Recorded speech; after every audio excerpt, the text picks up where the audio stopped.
Right now, as you're watching this video, the price of building a home in America just went up again. And if you think that doesn't affect you, think again, because whether you're renting, whether you're trying to buy your first home, whether you're a contractor, a flipper, or just someone who wants to do a simple kitchen renovation, what I'm about to tell you is going to hit you right in the wallet. And this is not speculation. This is not some talking head guessing about what might happen. This is happening right now across every single state in this country. And it all traces back to one decision, one claim, one moment when President Donald Trump stood up and essentially told America, we don't need Canada's lumber. We have 300 billion trees. We can do this ourselves. And folks, I need you to understand something. That claim has now officially backfired in the most spectacular and painful way possible for regular, hardworking American families. So buckle up, because in this video, I'm going to walk you through exactly what happened, exactly how we got here, exactly how much more money is coming out of your pocket because of this, and exactly why the people who were supposed to be protected by these tariffs are the ones screaming the loudest that this needs to stop. So if you care about the future of housing in this country, if you care about your money, if you care about the American dream of owning a home, do me a favor right now, smash that subscribe button, hit the notification bell, and drop a comment below telling me where you're watching from, because I want to hear from every corner of this nation about how this is affecting you personally. All right, let's get into it. So here's what happened. In March of 2025, President Trump directed the Commerce Department to launch what's called a Section 232 investigation into timber and lumber imports. And for those of you who don't know, Section 232 is a legal tool that allows the president to impose tariffs on imports if they're deemed a threat to national security. National security, remember those words, because they're going to become very important later. So the investigation goes forward. Commerce Secretary Howard Lutnick leads the probe, and by September 30th, 2025, Trump signs a presidential proclamation imposing a brand new 10% tariff on all imported softwood timber and lumber, plus a 25% tariff on kitchen cabinets, bathroom vanities, and upholstered wooden furniture. These tariffs took effect on October 14th, 2025. And then here's where it gets even worse. On January 1st, 2026, those tariffs on kitchen cabinets jumped to 50%, and the tariffs on upholstered wooden furniture went up to 30%, and you need to understand this wasn't happening in a vacuum. Canadian softwood lumber was already getting slammed with anti-dumping and countervailing duties totaling about 35%. So when you stack this new 10% Section 232 tariff on top of the existing 35%, Canadian lumber entering the United States is now facing total duties exceeding 45%, 45%. Let that sink in. And the justification for all of this was the national security argument. The Commerce Department claimed that wood products are used in critical functions of the Department of Defense, that they're used for building military infrastructure, housing for military personnel, transporting munitions, and even as a component in missile defense systems and thermal protection for nuclear reentry vehicles. And look, nobody is going to argue that our military doesn't need wood products. That's obvious. But here's the thing that the home builders, the economists, the construction workers, and frankly, anyone with common sense has been saying since day one: the United States does not currently produce enough softwood lumber to meet its own domestic demand. Period. That is a fact. And that fact has not changed just because we impose tariffs. Yes, America has 300 billion trees. President Trump himself said in his executive order that America has an abundance of timber resources that are more than adequate to meet our domestic timber production needs. But having trees and having the industrial capacity to turn those trees into the lumber that American builders need are two completely different things. And right now, as of early 2026, U.S. sawmills are operating at just 64% of their potential capacity. That number has actually been dropping steadily since 2017. It hasn't gone up, it's gone down. So we don't have the mill capacity, we don't have the workforce, we don't have the supply chain infrastructure to just flip a switch and replace Canadian lumber overnight. And that is exactly the problem. Now, let me tell you who is getting crushed by this. And it's not who you might think. It's not Canada. Well, Canada is hurting too. But the real victims here are American families, American home buyers, American home builders, and American renters. Because here is what the data actually shows, according to the National Association of Home Builders, which represents the people actually building houses in this country. Tariffs have already added approximately $9,200 to the average cost of a new single-family home. The Center for American Progress published an analysis in December 2025 that put the number even higher. They estimated that tariff-related costs are adding about $17,500 to the cost of every new home being built in America, $17,500. And NBC News did their own independent analysis where they modeled an 1,800 square foot single family home, cataloged every single construction material, mapped it to import data, and found that tariffs add at least $4,400 just to the materials cost alone. And the industry experts who reviewed that analysis called it conservative because it didn't even include labor costs. And here's the bigger picture that really scares me. The Center for American Progress estimates that these tariff-induced higher building costs will result in 450,000 fewer homes being built over the next 5 years through 2030, 450,000 homes that will not exist in a country that already has a housing shortage measured in the millions. The Brookings Institution calculated that current tariffs will add roughly $30 billion to the costs of investment in residential structures, and about 90% of that cost will fall on the construction of new homes and apartments. This is not a drill, people. This is real. This is happening, and it is making the housing crisis in America dramatically worse. And I want to talk about the irony here because it's almost too painful to believe. On his very first day in office, January 20th, 2025, President Trump signed an executive order directing departments and agencies to deliver emergency price relief by pursuing actions to lower the cost of housing and increase housing supply. That was day one: lower housing costs, increase supply. That was the stated goal. And then the tariff policy did the exact opposite. The National Association of Home Builders chairman, Carl Harris, put it in terms that could not be clearer.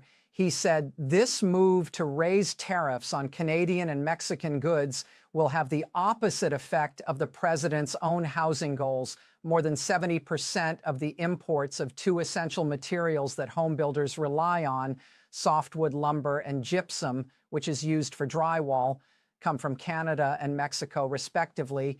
And these tariffs increase construction costs and discourage new development, and consumers end up paying for the tariffs in the form of higher home prices.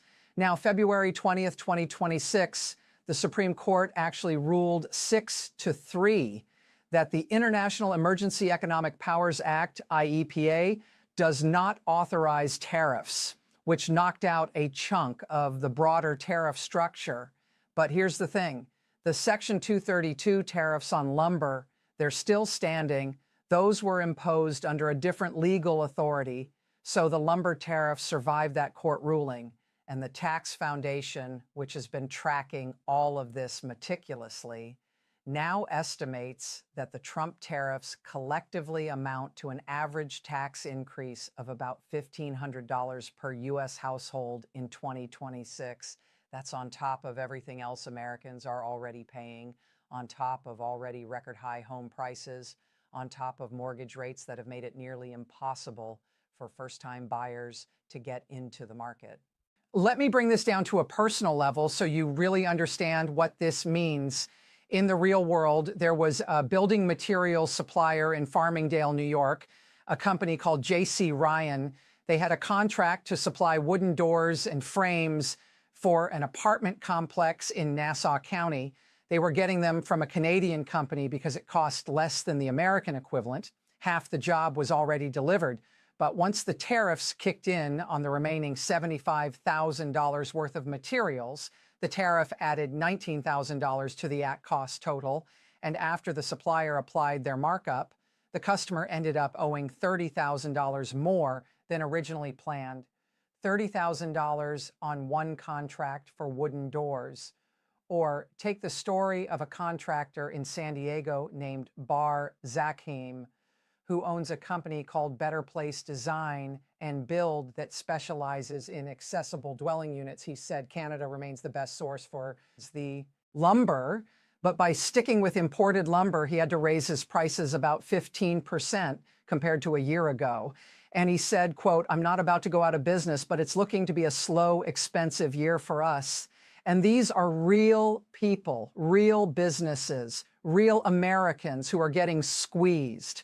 And the Federal Reserve's Beige Book, which is the report that examines economic conditions across the country through all 12 regional Fed districts, specifically highlighted concerns from construction contacts about rising lumber prices. 4 of the 12 regional banks, including Richmond, St. Louis, Kansas City, and San Francisco, all referenced worries about higher building material costs. Construction activity has declined. Builders are now inserting escalation clauses into their contracts because they can't even predict what materials will cost from week to week. And lenders are becoming more cautious in their underwriting because of the risk of materials costs blowing up during a project. Now, here is where I need you to really pay attention, because this is the part that the mainstream conversation keeps missing. The people who are getting hurt the worst are not wealthy developers. They're not big corporations.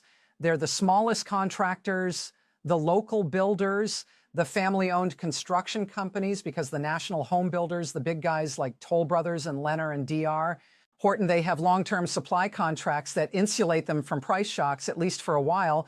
But the small builder, the guy who's building 10 or 15 homes a year in your community, he doesn't have that protection. He's buying materials at current market prices. And when those prices jump because of tariffs, he either has to eat the cost, which he can't afford to do, or he has to pass it to the buyer, which prices more Americans out of the market, or he just stops building. And that's exactly what's happening. Single-family home construction starts in April 2025. We're down 12% compared to April 2024. Builders are pulling back because the math doesn't work anymore. And let me address the elephant in the room, the argument that we should just use American lumber. Look, I am all for domestic production. I am all for American manufacturing. I am all for creating jobs right here at home.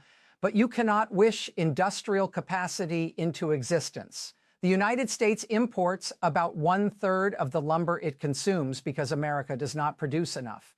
Canada accounts for nearly 85% of all U.S. softwood lumber imports. 85%. That's not a small dependency. That is a structural reality of the North American lumber market that was built over decades.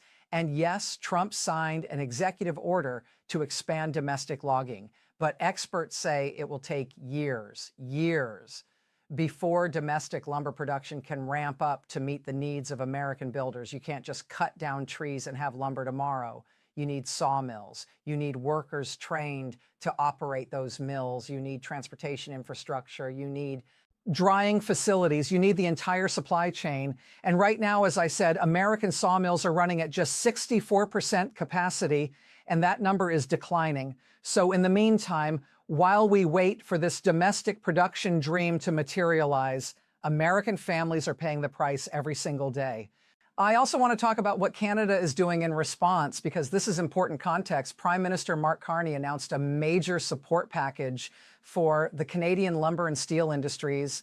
Canada committed $700 million in loan guarantees and $500 million for long-term support to help Canadian lumber companies diversify their export markets.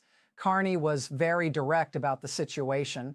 He said the decades-long process of an ever closer economic relationship between Canada and the U.S. is now over. He pointed out that 90% of Canada's lumber exports, 90% of their aluminum exports, and 90% of their steel exports were all going to a single market, the United States. And he said those strengths have now become vulnerabilities. So Canada is actively working to find new buyers for their lumber. They're cutting freight rates for moving lumber across their own country by 50%. They're building new trade relationships. And here's what that means for America long term. If Canada successfully diversifies away from selling lumber to the United States, and they find reliable buyers in Asia, in Europe, in the Middle East, then when we eventually need that Canadian lumber again, and we will need it, the supply might not be there, the relationships might not be there, the favorable pricing might not be there. We could be looking at a permanent structural shift in the North American lumber market that leaves America in a worse position than when this all started. Now, let me give you the 30,000-foot view of what this means for the U.S. economy. The Tax Foundation calls the Trump tariffs the largest U.S. tax increase. As a percentage of GDP since 1993, the Budget Lab at Yale estimates that overall construction sector output could fall by 4.1% over the next 3 years due to tariffs. The housing shortage in America is real. It is severe. Multiple estimates put the gap anywhere from 3.7 million to 7 million units, depending on how you count it.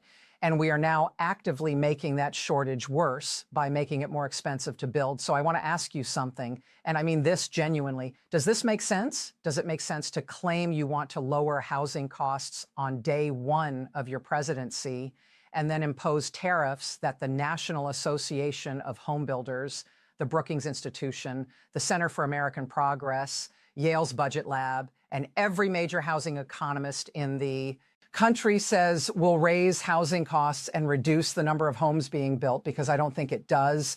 And I don't think this is a partisan issue either. Housing affordability affects everyone. It doesn't matter if you voted red or blue. When your rent goes up by $200 a month because there aren't enough homes being built, that's money out of your pocket, regardless of your politics.